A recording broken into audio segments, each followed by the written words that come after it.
Welcome to our channel. Today, we delve into a case so haunting and heartbreaking that it made me question whether it should even be told. Out of all the stories we've covered, this one shook me to my core. I nearly walked away from it, unable to fathom the monstrous cruelty inflicted upon an innocent, defenseless child. But some stories need to be told in a hope that it's never repeated again. So, without further ado, let's get into the case. It all began with a phone call, a call that would lead police to a seemingly ordinary home in Woking, Surrey. Officers arrived expecting the worst, yet the house betrayed no signs of chaos. It was empty, eerily tidy, with nothing out of place, nothing amiss. That is, until they entered one of the bedrooms.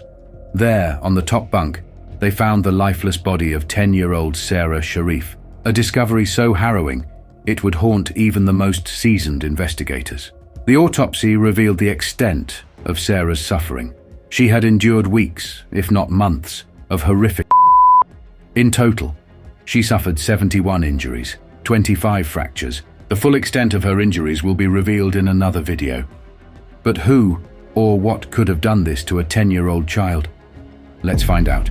Sarah's story begins in 2009, when her father, Urfan, moved from Jhelum, Pakistan to England.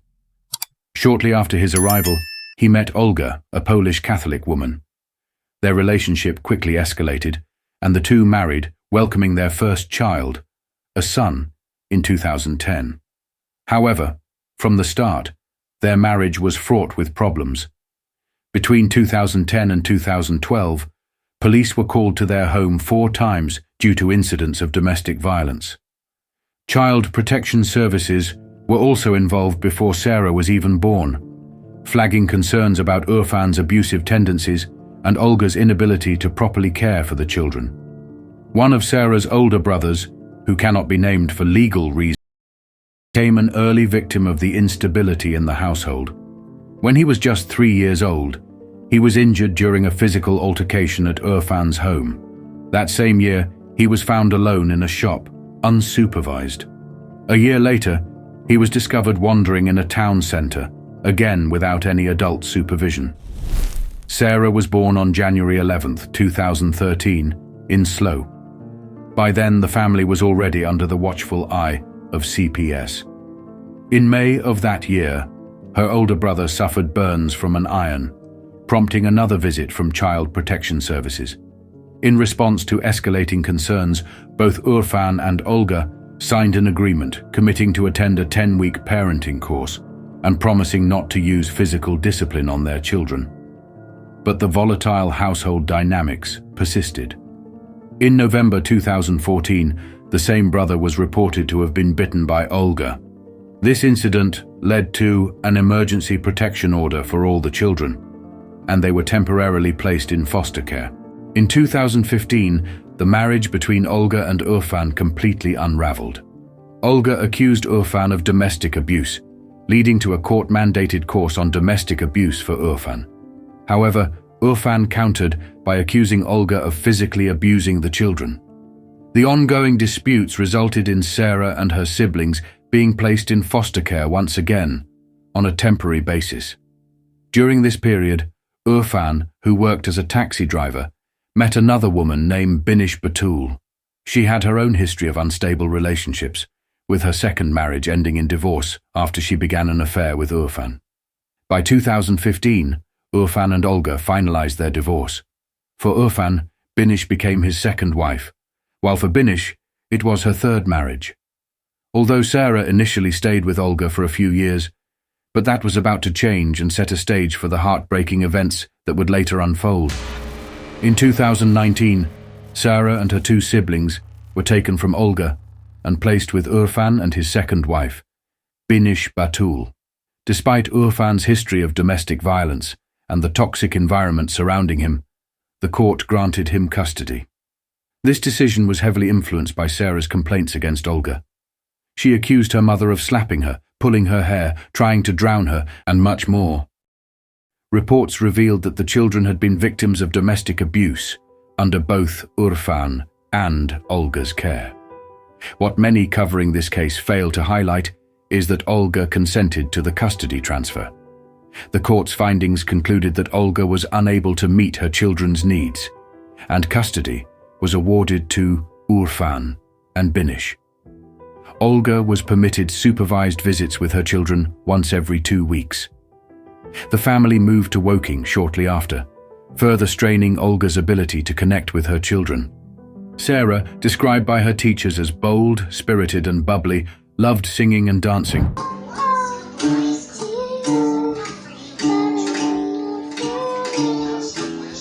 However, her bubbly nature often masked attention-seeking behaviors, which weren't surprising given the abuse she faced at home.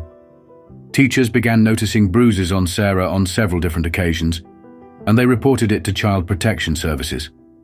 By January 2023, Sarah started wearing hijab for the first time. This was reportedly an attempt to cover the bruises on her body. If you are liking the video so far, please hit the like button and subscribe to our channel. Let's get back to the video.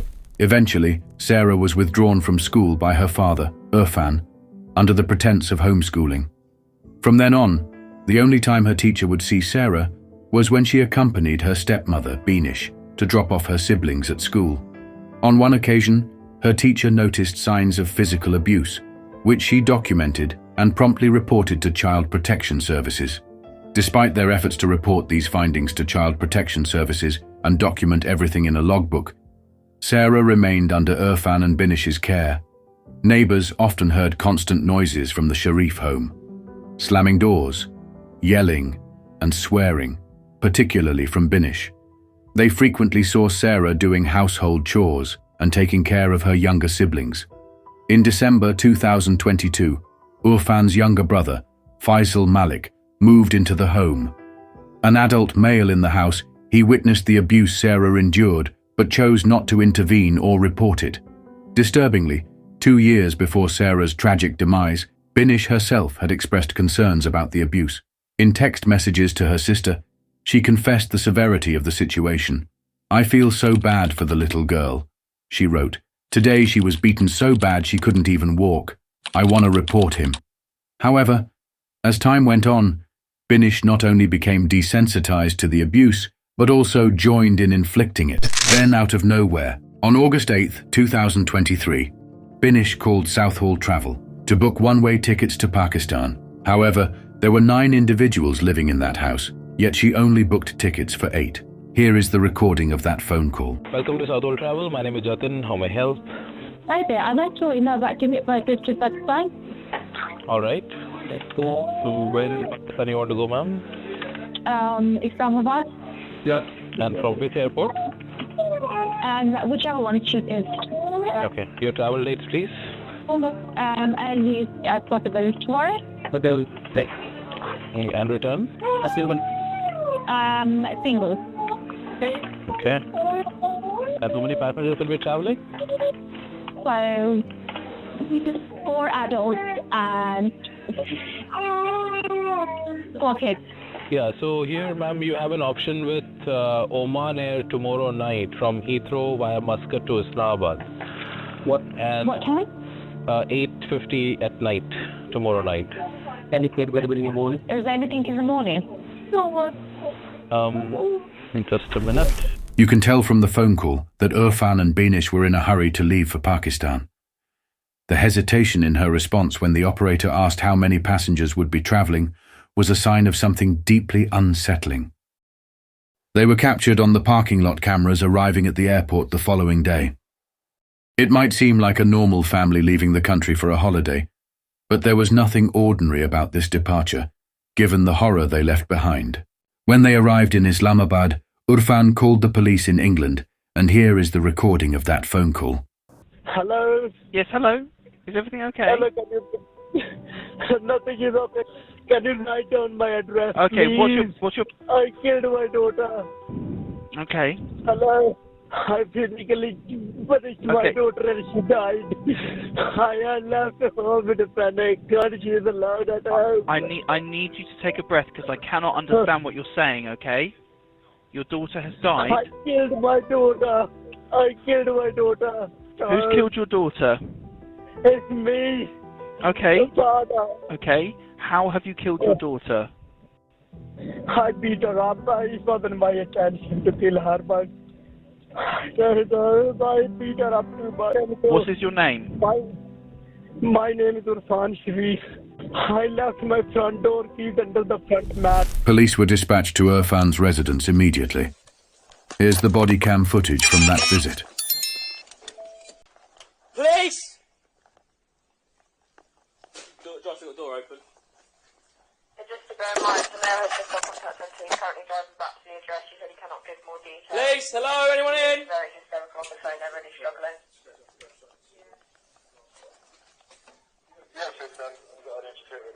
In an upstairs bedroom, on one of the bunk beds, they discovered the lifeless body of Sarah Sharif, along with a note that read, "It's me, Irfan Sharif, who killed my daughter by beating.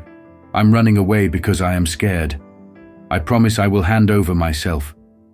I swear to God that my intentions was not to kill her.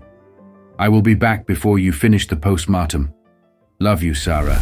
Discovery of Sarah's body triggered an international manhunt, with Interpol joining forces with Pakistani authorities to locate the fugitives.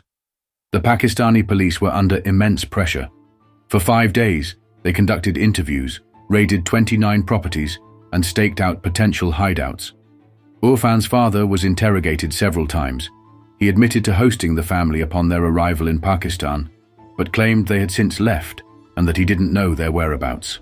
The tactics used by Pakistani authorities, however, was criticized heavily, with vehicles confiscated and 10 of Irfan's relatives, many of whom were uninvolved, arrested and detained. Under relentless pressure, Irfan and Batul released a video from an undisclosed location. In the video, they claimed Sarah's death was an accident and accused Pakistani police of harassing their family and endangering their lives. Despite this, the authorities pressed on. According to the police in Pakistan, locating them proved to be extremely challenging as they kept moving from one city to another. But eventually, their efforts paid off. Acting on a lead, they finally managed to apprehend the 3 fugitives: Binish Batul, Irfan Sharif, and his brother Faisal Malik. It was later revealed that the children had been staying with Irfan's father all along, and he had known about their hiding spot. On September 13th, 2023, after a week of negotiation between Pakistani and British officials, Irfan, Batul, and Faisal boarded a plane back to the UK. Traveling in business class, their return was a stark contrast to the horrors they had left behind. Upon landing, they were immediately arrested. Me, and if you go with my colleague over there, is that alright? Just put your hands together like that, please. I'll explain more outside, okay? Sorry? I'll explain more things outside, okay? This is your only luggage. This is your only luggage? Yeah, that's the only luggage, I don't have luggage. Okay. So one cabin bag between you and your partner, yeah? No, I don't have. No, okay. Yeah, could you just confirm your name for me, please, sir? Yeah, Irfan Sharif? Sharif. Yeah, Irfan Sharif. Yes, yeah, that's fine, okay. So, the time is 1947 hours. The body of Sarah Sharif was discovered on the 10th of August 2023. On the injuries sustained by her and investigation conducted, you are suspected of her murder. You are therefore arrested for murder of Sarah Sharif. From the injuries sustained by her and the investigation conducted, you are suspected of her murder. You are therefore arrested for the murder of Sarah Sharif. You are suspected of her murder. You are therefore arrested for the murder of Sarah Sharif. What you're about to see is the interrogation of Binish and Faisal Malik, where their refusal to cooperate speaks volumes. Every question was met with the same one-word response. What happened to Sarah? No comment. What did you see? No comment. Whose choice was it? How you left Sarah? No comment. As you said in the video, you want to come back to the UK, clear your name in the UK courts. Well, here we are. This is the start of the process. So why would you not speak to us now? No comment. Who did that to Sarah? No comment. Do you love Sarah? No comment. Did you care about her at all? No comment. Okay. What is your full name? Faisal Shahzad Malik. We're here because we're trying to find out how Sarah died. Who is responsible for her death? No comments. Okay. In my view, this little girl was tortured, and you were either actively involved in torturing her, or you were just sat there going, it's not my problem, I can't do anything, and involved in that way. No comments. The exact sequence of events that unfolded on the day Sarah lost her life remains shrouded in uncertainty. but the findings presented in court painted a vivid and appalling picture of her prolonged torture. The evidence was not for the faint-hearted. The monstrous acts committed against this innocent child were so vile and inhumane that even the depths of hell would recoil from such evil. To fully grasp the horrifying suffering endured by innocent 10-year-old Sarah Sharif, I have compiled a separate video detailing the extent of her injuries and the unimaginable cruelty she faced. It will leave you speechless. Click here to watch it. I will end this video with the powerful remarks of Crown Prosecutor Libby Clark. I'm a prosecutor for a long time now, and I've seen a lot of child abuse cases. These must be the worst injuries that I have come across. Thank you for joining us. Don't forget to subscribe to our channel and hit the bell icon to stay updated.